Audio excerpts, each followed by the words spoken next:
All right, let's get started. Can you give me a nod or a thumbs up if you can hear me okay? Great. Oh, it's so lovely to see you all. So, as I was saying, welcome. This is the Where There Be Dragons Global Speakers Series. And this is a series that we traditionally do with instructors who are traveling across the country and they visit classrooms and speak with students about their various topics of expertise. And during these crazy COVID times, one of the many blessings is that we've gotten to welcome you into our own homes, and I get to be in your home with you. And we've extended the Global Speaker Series to a virtual series. So welcome to my home. My name is Megan Fettig. You're joining me here in Livingston, Montana. It's kind of a cloudy day. I've been involved with dragons since 2005 when I was first an instructor in Senegal. It was our first program on the African continent. And I've been involved off and on for the past 15 years in various capacities, as many folks at Dragons are. Once I was marketing director for a few years. Now I oversee our adult programs. We have some familiar faces here for adult travelers that have joined us on trips that are very similar to what we have to offer, living abroad for a short amount of time as our students do. I'm stealing that from Heather. Let's see, aside from working with dragons, I'm also a licensed clinical practicing counselor, licensed here in the state of Montana. And I specialize in working with adolescents and women. I facilitate workshops much like the one that I'm going to walk you through today for teachers and educators on just some simple psychoeducational practices. And then I also work with clients one-on-one, both online and in person. And I like to also just name, I think we're becoming more and more aware how important it is to name how we show up in society and how we identify so we can work harmoniously together. So I go by she, her, hers pronouns. I identify as a white Caucasian woman. I'm American, so English is my first language. And if any of you are not native English speakers, I'll try to speak as clearly as possible so you can follow. And I want to name that with some of those pieces of identity comes a lot of privilege, especially that little blue passport that many of us have that enables us to travel around the world to places where a lot of the people where we go to visit, they can't come here to our country because they don't have that magical blue passport. And then another place of power that I'm in today that I want to recognize is that I'm a facilitator. So that gives me, affords me a position of power, and I will do my best to respect that power and to hold a safe and sacred space for you all. And know that I am humbled, and that I also know that I have much to learn from each and every one of you who has tuned in today. So for today, let's get into that nuts and bolts of it. We'll go for about 40 minutes to an hour. I haven't timed it, so I'm not sure exactly how long we'll be together. And if you need to leave at any point, that's fine. We're recording this. I'll send a follow-up email at the end. You can access it again later if you'd like. You can just slip away quietly. The first part of our workshop together, I'm going to teach just real basic science on the brain and nervous system for what happens when we get emotionally escalated. I am by no means an expert or a scientist, but I do have my own life as a reference point, and I like to encourage you to use your own life and your own emotional and physical bodies as your own reference points. So we'll do that for, 10 to 20 minutes. And then we get into the fun part where I'll guide you through a relaxation meditation, which in sometimes it's known as yoga nidra or a body scan, and we'll end with a Metta meditation. And at the end, I'll invite a bell 3 times, and I'll just leave you at the very end of the meditation. So if you wanted to continue lying down, or if you fall asleep, that's totally okay. Great. Let's see today. Oh, so a few things that I'd love for you all to get out of our time together is a little just knowledge on how our brains and nervous systems function when we're emotionally escalated. I find that especially with people those of us that orient in the West, it can be really helpful to know like what's happening within ourselves in order to have buy-in to do certain practices. So if you can take away a little bit of the knowledge of what's happening physiologically when we get escalated, that would be great. And I also hope that you leave with a sense of open-heartedness and maybe a greater sense of self-awareness and relaxation, right? That's something that I think we all could use a little bit of in these trying times. Great, so let's get into the science of escalation. So again, I'm by no means an expert, and I just speak it in very, very simple terms, but I've found it to be helpful in my own life and with the adolescent clients that I work with. So when we get emotionally agitated and escalated and our minds start going and our hearts start racing, first there's some kind of trigger. So that trigger can be an external or an internal trigger.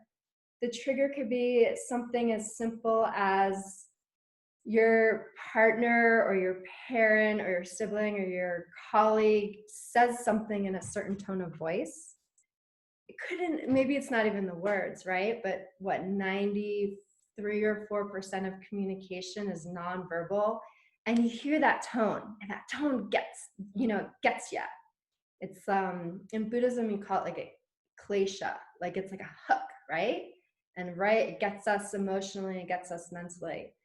Another example, which is a real example. So I was out sleeping in the back of our truck by myself the other night by a creek, and I'm in the woods, and if I hear rustling in the woods there, and I live in Montana, so there's grizzly bears, I hear a rustling in the woods, and that there's an external trigger where I'm immediately on this like, oh, what's that rustling, right? A real risk for my physical well-being. And then we also have internal triggers all the time too, like, oh, I remembered that thing that annoyed me yesterday, or that thing my partner or my parents said yesterday that was annoying, or we stumble upon a memory. So a trigger can come from a lot of it can come externally and internally. And the interesting thing about our brains is that when our brains go into a sense of escalation, like it doesn't matter if that trigger is a real threat to our physical well-being or not. So for example, that like annoying tone we heard from that other person is going to have a very similar, if not exact, response in our brains and nervous systems as the rustling in the woods, as the bear or the lion would have too. But what we can do is, with awareness and with some tools, we can let our brains, our nervous systems, and our bodies know, like, hey, I'm actually okay. Like, I'm just annoyed, or I'm just afraid, or I'm just angry, but I'm not my life or limb isn't actually in harm's way. So what happens? That rustling happens in the woods, or we hear that thing in an annoying tone, is in our brains, we go into the oldest parts of our brains. I'm going to draw a really terrible picture of a brain. Let's see if you can see this. The teacher comes out in me.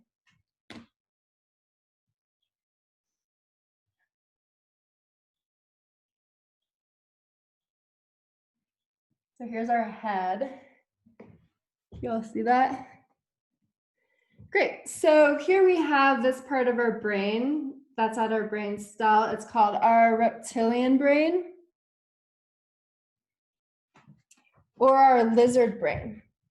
So we have a trigger that comes in and we go right into the fight, flight, freeze part of our brain where we go into reaction mode. And what we want to happen when we're in that part of our brain and we're not actually in a life-threatening situation is that we want to integrate the other parts of our brain.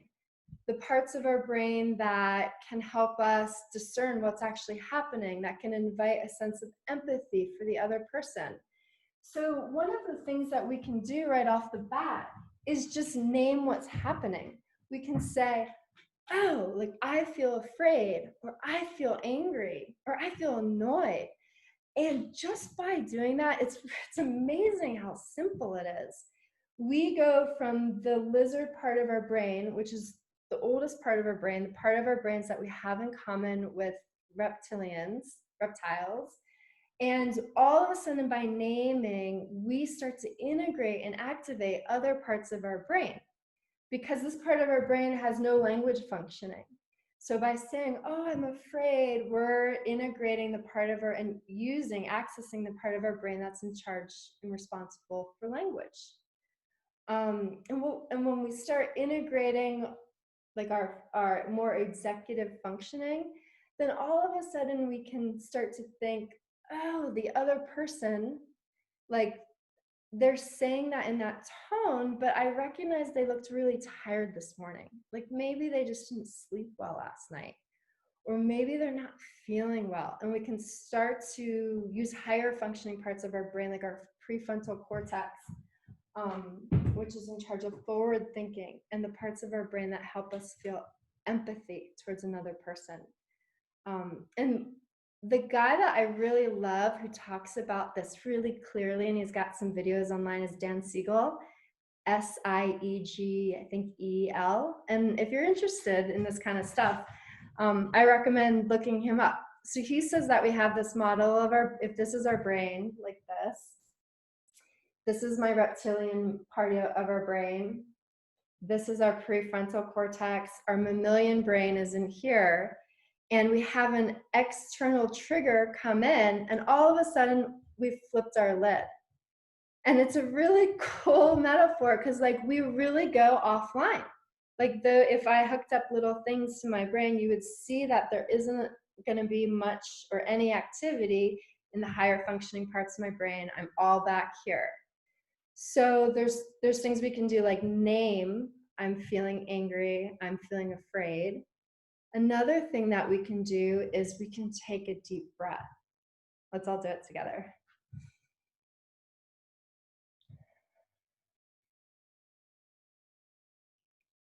We can start to bring awareness to what's happening in our bodies. So for those of you who've actually been on a Where There Be Dragons trip, most of our days we start out with check-ins. And a lot of the check-ins we do are what we call PENX check-ins, where we do physical, the P and the E stand for physical and emotional. So I check in physically. Oh, I notice an increased heart rate. I notice I'm clenching in my jaw. I notice, and my heart rate is increased because I'm a little nervous facilitating, especially online. Butterflies in the stomach, and you probably have your go-tos, right? Like each of us has, a lot of people feel a lot of sensation in the chest, in the belly. You probably have your indicators. Oh, I'm escalated. And I suggest that you become really familiar with them because, God, that's really good information, right? Like, oh, my fists are clenched. I'm like, I'm in fight mode, right?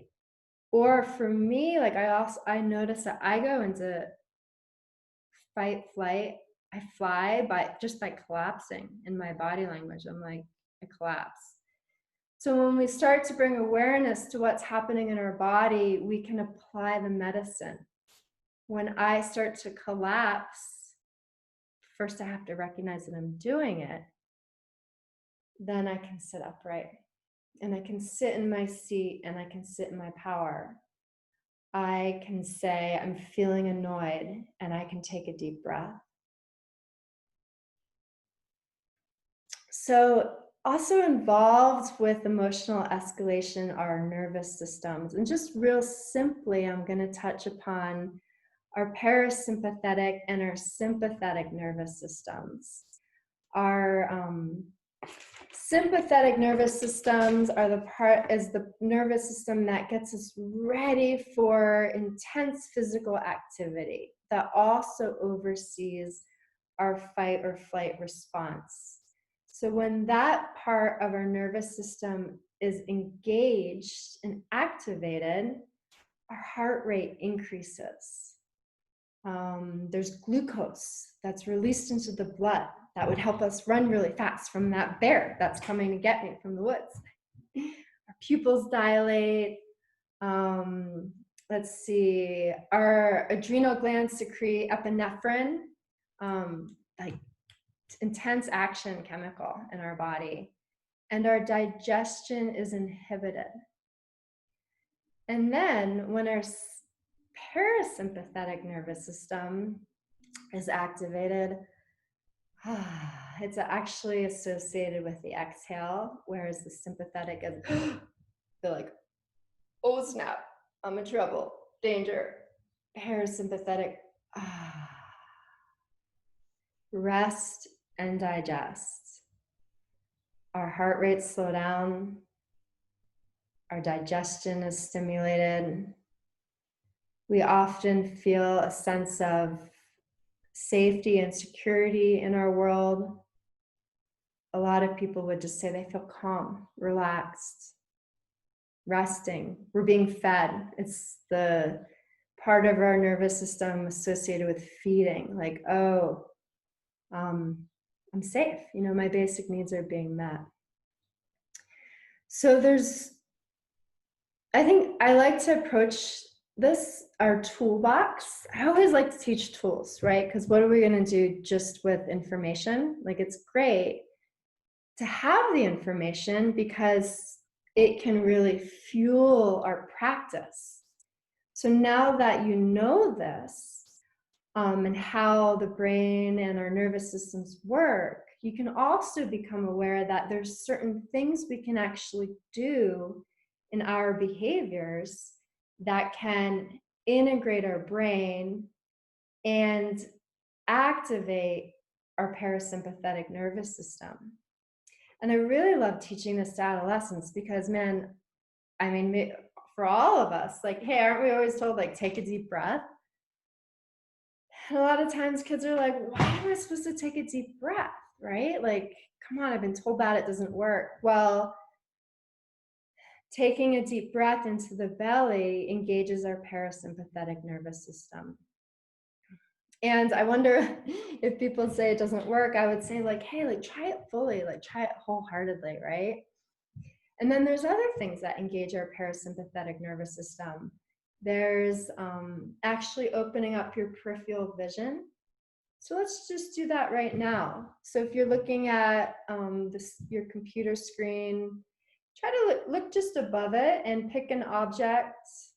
It's like, I don't know, 3 or 4 feet in front of you. And then open up your vision to see how far to the left and right you can see while you're still gazing at that object in front of you.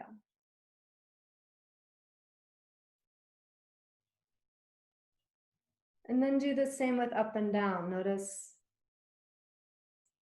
you might even notice your nose, your hair. Notice how far below you can see.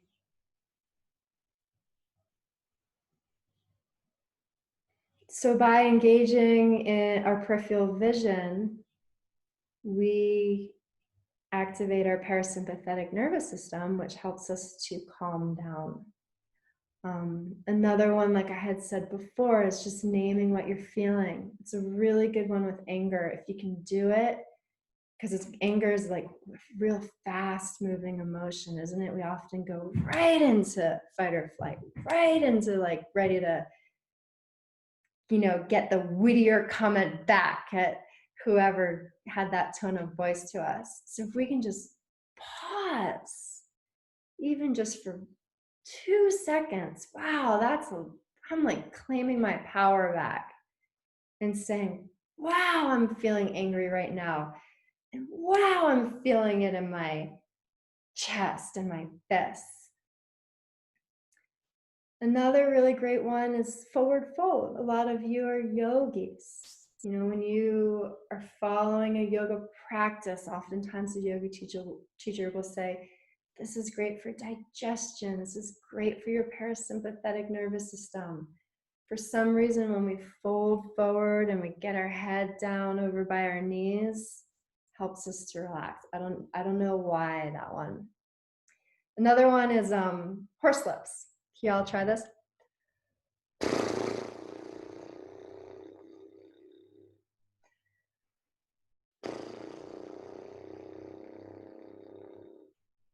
There's something about the upper lip that engages our parasympathetic nervous system.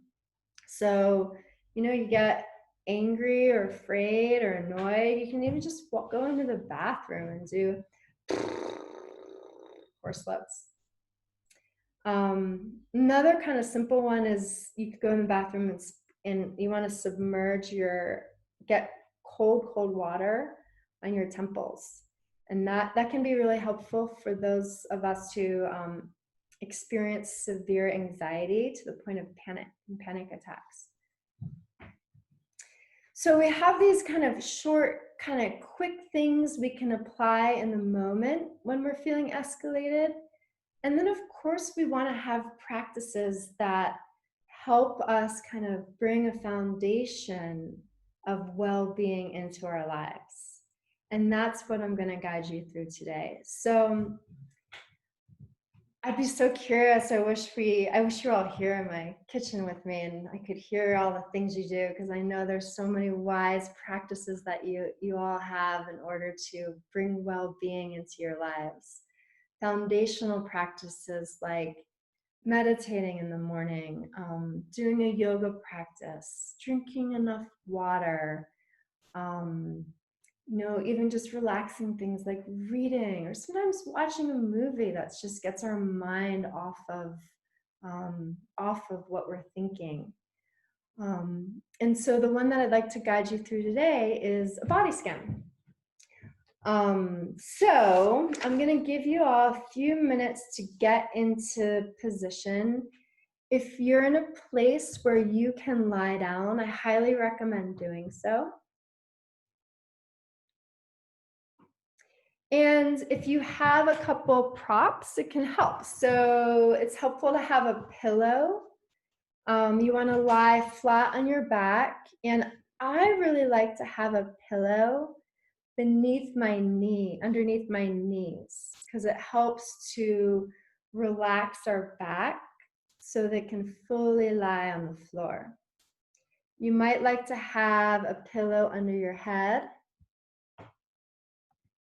And you might like to I have a little iPad, or just a little towel will work over your eyes. You don't have to have that.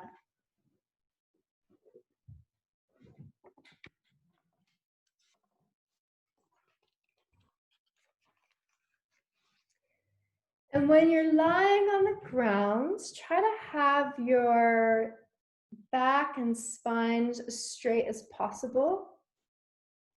Have your legs out. What feels comfortable for you? Go back to the wisdom of your own body. Usually we say about hips width length works well.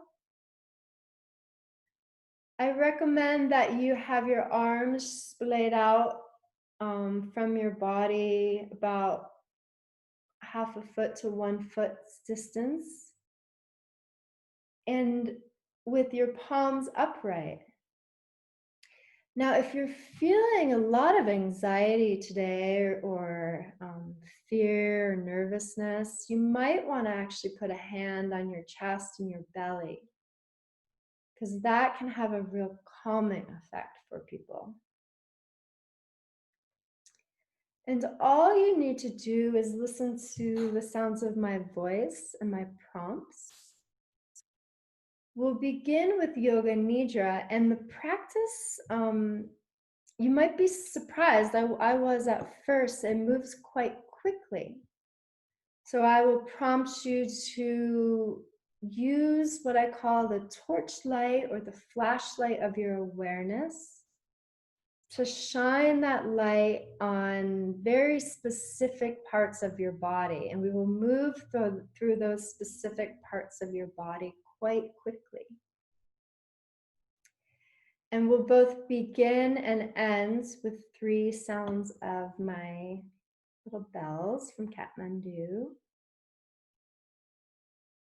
And at the end, once the 3 sounds of the bell are complete, we'll just finish. So right now I'd like to say thank you all for joining. I feel very grateful to have you here. It helps quell my loneliness in these times of isolation. And I will send a follow-up email with some other resources. There's some really great Yoga Nidra guided meditations that I like there's one that's even rather short, so it's great if you're working. And one last thing is I want to say it's perfectly okay if you fall asleep. Nobody's judging you. I actually just did a Yoga Nidra before coming to the session, and I fall asleep almost every time. And sleep is really great for our brains and our nervous systems, right? It like really helps us to relax. So no worries if you fall asleep. All right. Does anyone have any questions? Okay.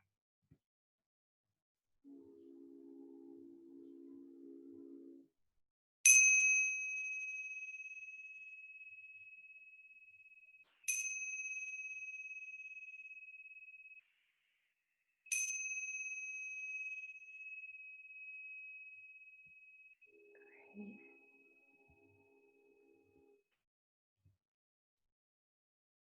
So in a relaxed position,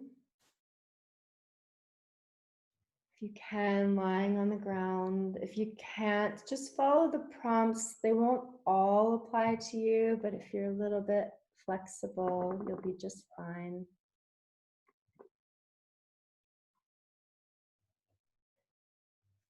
Let's actually start before we go into the Yoga Nidra with bringing awareness to our bodies as they lie and as they rest in an environment. Most of you are inside a room, bringing the sense of hearing into your awareness, noticing what sounds do you hear within the room.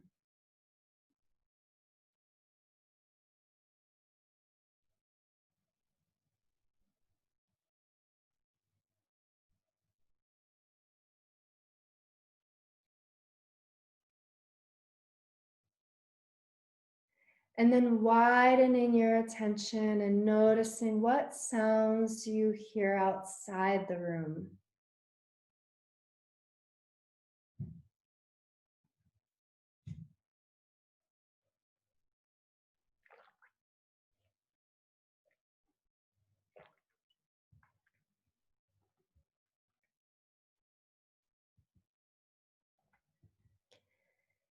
And then just bringing awareness to this body of yours lying in this particular environment.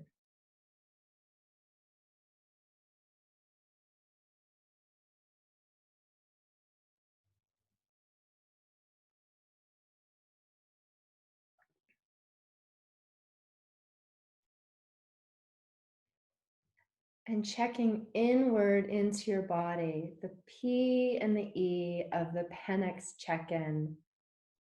What do you notice physically inside your body?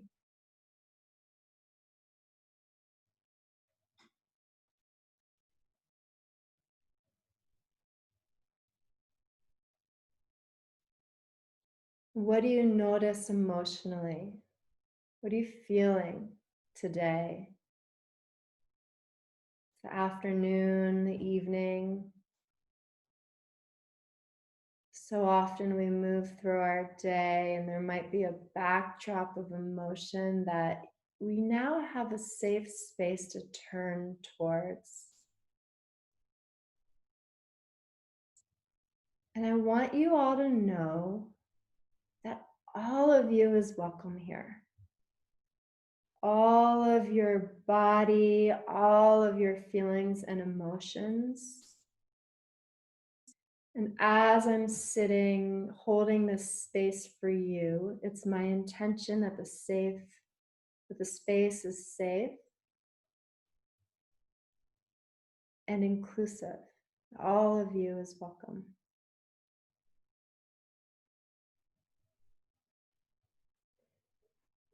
And now we'll begin the Yoga Nidra body scan. So bring attention to your right foot.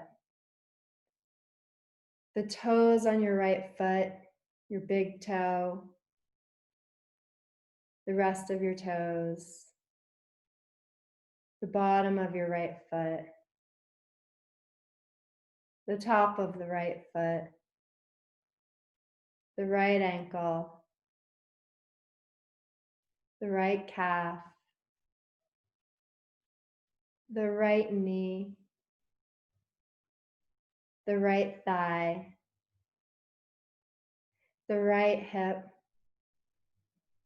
and the right buttocks. And then taking a deep breath into the entirety of the right leg. Breathing into your right leg three-dimensionally. Now bringing attention to the left foot, the toes on the left foot, the bottom of the left foot, the top of the left foot, the left ankle, the back of the left calf, the left shin, the left knee, the left thigh, the left hip, and the left buttocks. And then breathing into the entirety of your left leg three-dimensionally.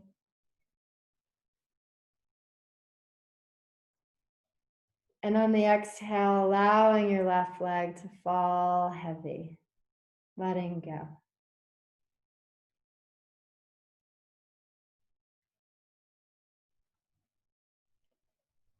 And then moving up the body, bringing attention to the genital area, the perineum,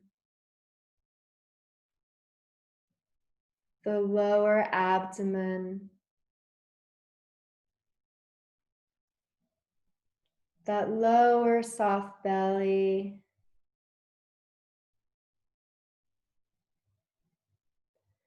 the organs inside that lower belly.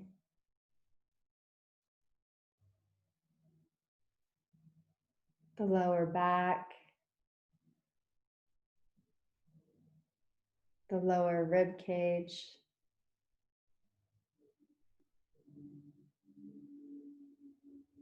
the mid back, between the shoulder blades, the shoulder blades, and then pausing at the shoulder blades and bringing a big breath into the shoulder blades.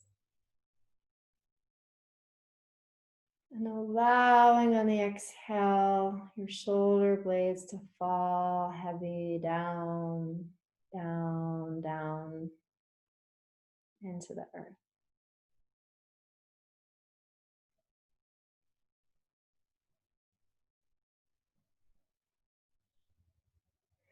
Moving interior from the shoulder blades to the heart.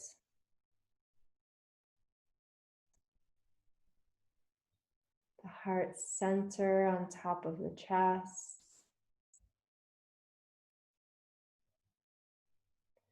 the collarbones, and the shoulders. And now breathing into the entirety of that torso, trunk-like part of your body. Breathing into the torso three-dimensionally.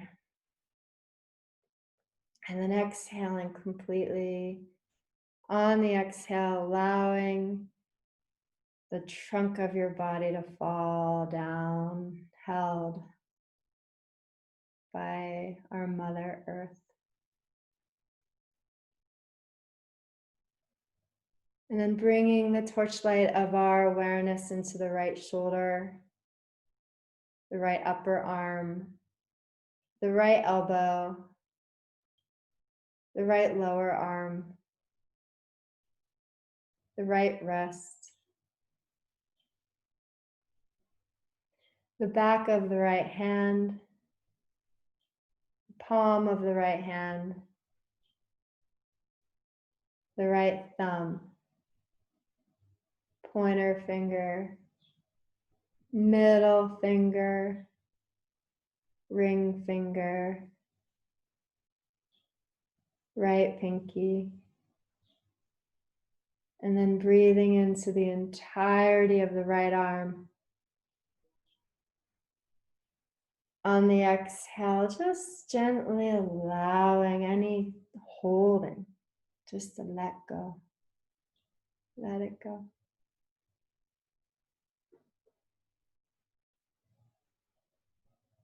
And now moving to the left shoulder, the upper left arm, the left elbow, the left lower arm, the left wrist,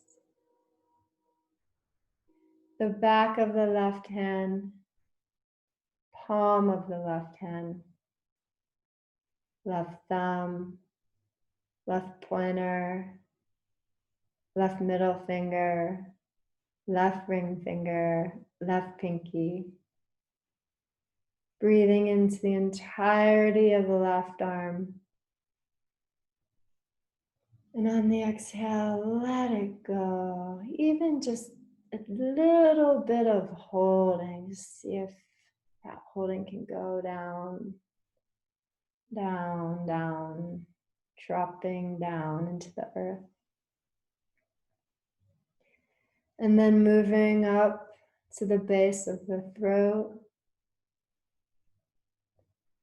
the skin on the throat,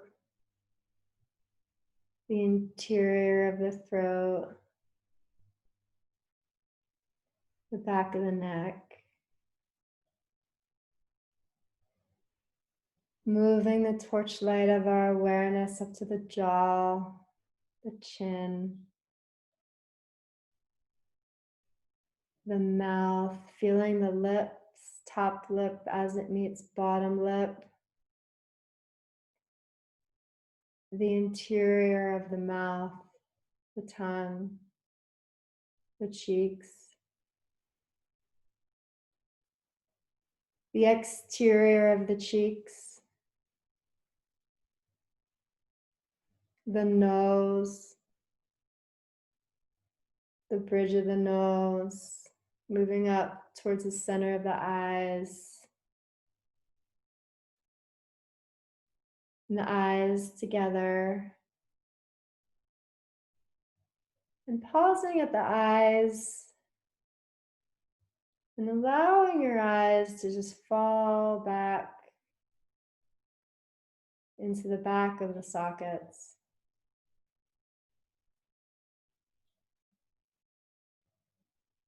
Moving to the eyebrows, the temples, forehead, top of the head, back of the head, the ears. And now breathing a deep, full breath into the entirety of your head. And if you're lying down on the exhale, allowing your head to just fall deeply back down into the earth. Down, down, down. Doing that again, and then even just imagining any kind of visualization that comes to thoughts and stories that have been playing in your head today. On the inhale, just noticing. And on the exhale, letting them drip down. Just letting them go. You can let them know that you can pick them up later. But right now, we're just going to let them go on the exhale. Down, down, down. And then breathing into the entirety of the back side of the body, taking the longest breath you've taken all day. Noticing where the body makes contact with the earth, and on the exhale, allowing the back side of your body to fall heavy.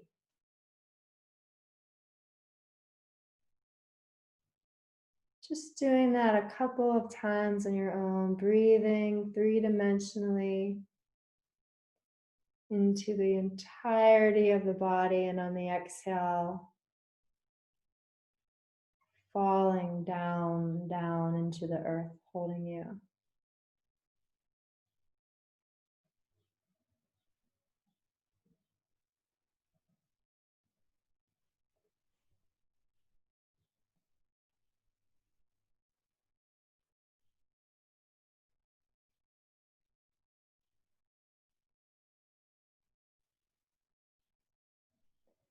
And then breathing into the entirety of the front side of the body. Noticing what it feels like for the body to be touching the air, or your clothes, or a blanket.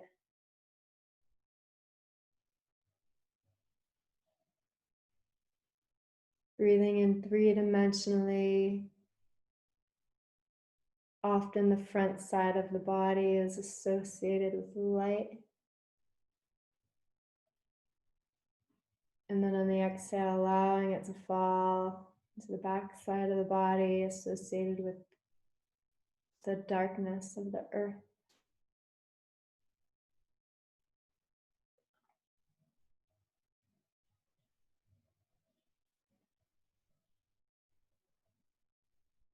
And then taking a few breaths into the entirety of your whole body. Wow. This living, breathing, alive organism. That's your body.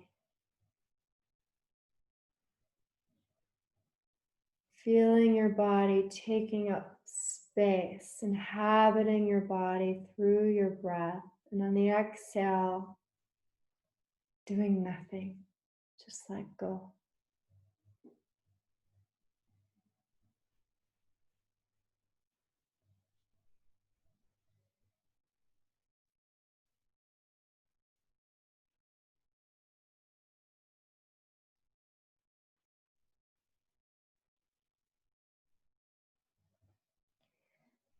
And as we breathe three-dimensionally into our bodies, bringing a sense of gratitude. There might be parts of our bodies that don't work as we'd like them to. But we are a garden with many trees, many flowers, And although one tree might be dead, there's many that are alive and thriving. So bringing that metaphor to the body, what's alive and thriving in your body?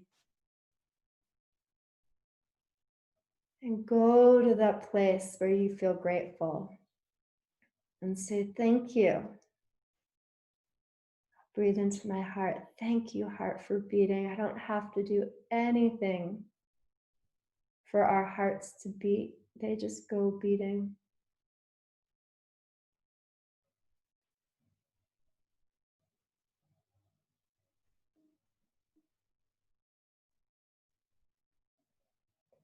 Bringing a sense of gratitude to our lungs. Aware that people are dying, unable to breathe. So thank you, lungs. Taking a deep three-dimensional breath into the lungs. Thank you, I can breathe.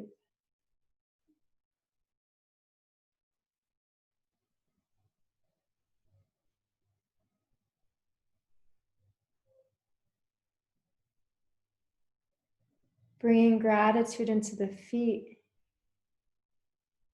Many of you are travelers. How many places have your feet brought you? Thank you, feet. Even just walking, for those of us who can walk from the bedroom to the kitchen, is a miracle. When we can't walk, we recognize that that's a miracle. And yet we can recognize now when we have the ability. Thank you, feet.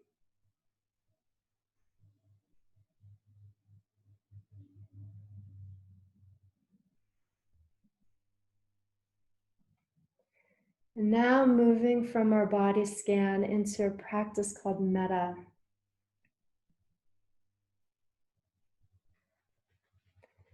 Continuing to breathe deeply into the body and just following the prompts. You can repeat them silently to yourselves if you'd like. May I be well.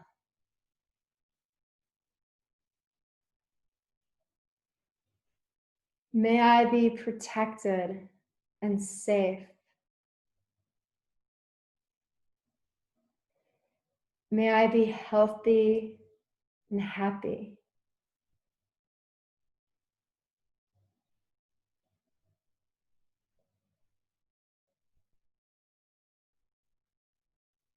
May I have a sense of harmony and ease in my life.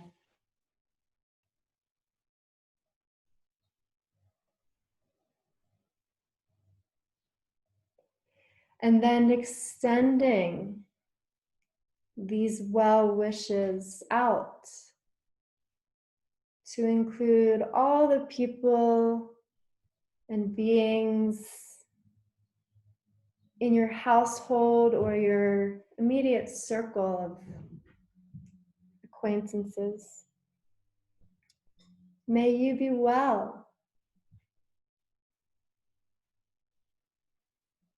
May you, dear ones, be safe, protected. May you be healthy and happy.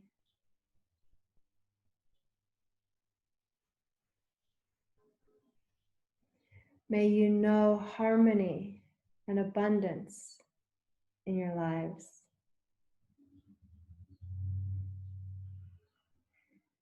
And then extending as though from our heart centers there's a great light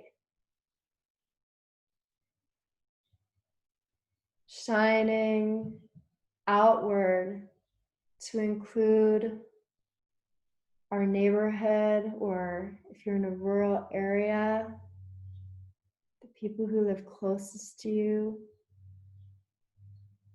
May you, our neighbors, may you be well. May you be happy.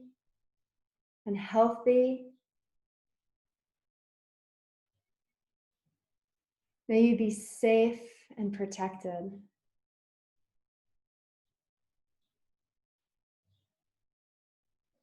May you live harmoniously within your own lives and with each other.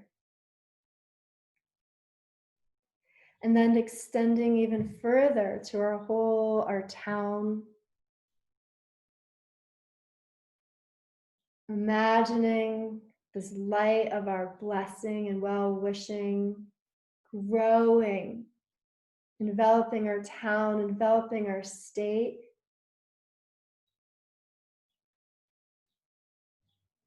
Enveloping all of our country.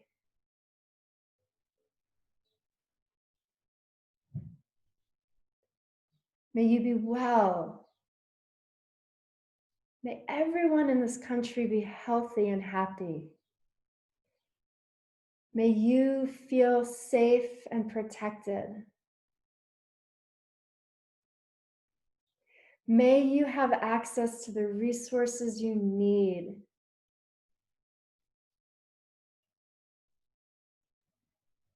May you live with harmony and abundance. And then, wow, our light collectively grows and we envelop our light, our love light envelops the whole planet. All beings, two-legged beings, four-legged beings, our plant and tree and rock and mineral friends, may you all be well. May you all be safe and protected.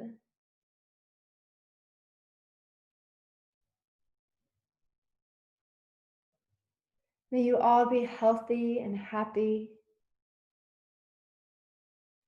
May your needs be met.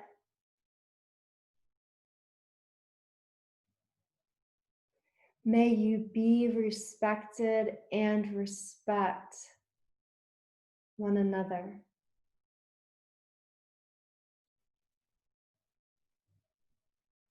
May you live with harmony, joy, ease.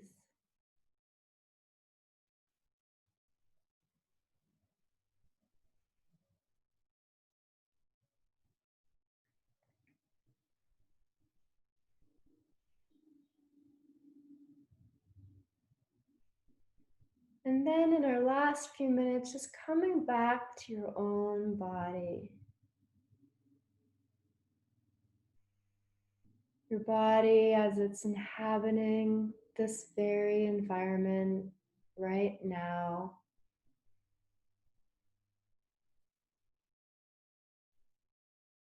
Aware that you have a body taking up space in a room.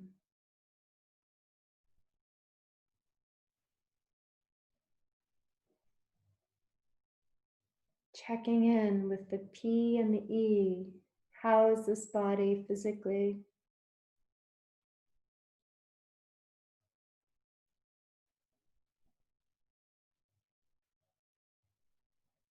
What do you notice about this body emotionally?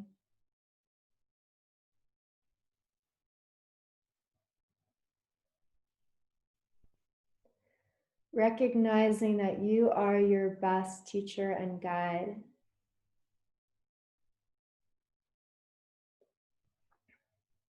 And that you have this immense opportunity to use your life and your life's experiences as your greatest teacher.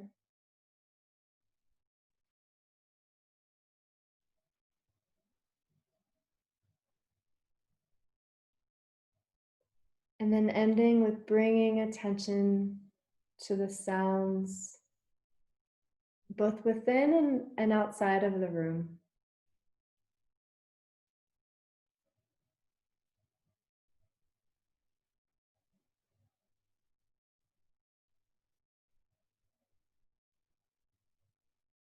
What's the closest sound you can hear?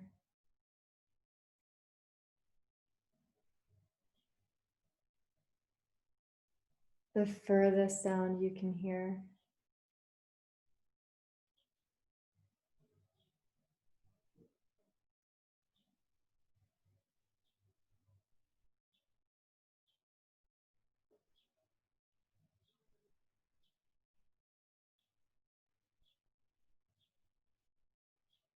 And giving yourself the gratitude for showing up for yourself and ultimately for your family, your neighbors, and the world in this way. Thank you for joining. I hope you have an evening that is full of joy, that you may be well, safe, protected, healthy, and happy.